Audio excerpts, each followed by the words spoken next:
Hello data and decision students, welcome to the self-guide of week 3. As you've probably figured out from your discovery class already, the focus of this week will be correlation and causation. It happens to be one of my favorite topics because so many problems in the real world can be cracked using this tool.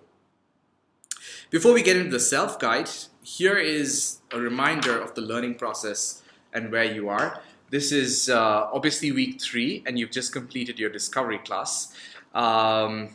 You are now in your self-work. As you know, it's due end of day Tuesday, so 11:59 p.m. on Tuesday. Now, taking your feedback from the Saturday session, you are allowed to collaborate with your peers on this self-work, but I'd like you to please work on the exercises, the final version of the exercises and the quiz by yourself. And this is so that we know coming into the peer session who has really understood and grasped the concept and skill and who still needs help from their peer groups. It's just for your benefit. So discuss with your friends and peers, but do your own work, and every individual needs to submit their own work. So the self-work this week looks a bit like this. Your discovery content for this week is not a reading, it is actually a video. It's a very interesting TED Talk, and a couple of the problems I've already shared with you in the discovery session, and it has to do with the dangers of implying causality when you see a correlation. So have fun with that video, it's actually quite interesting. Following that, you have your OLI, and there's Unit 1, Module 2 to deal with.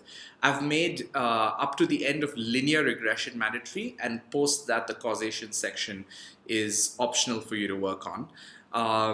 The reason you do need to go to the end of the linear regression is, especially if you haven't worked through correlation coefficients before, the CBM module from lesson 2 onwards will require you to know the concept of correlation coefficient.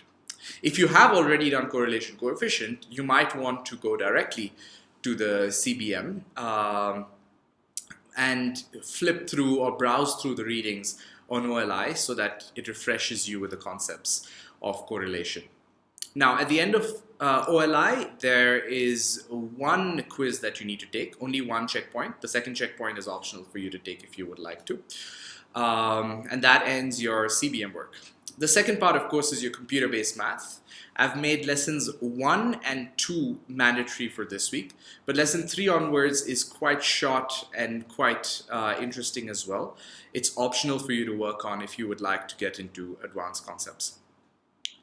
Just one last thing, your daily writing options this week include an option for you to write a recommendation to the WHO, warning them of the next susceptible country for a mass Ebola outbreak.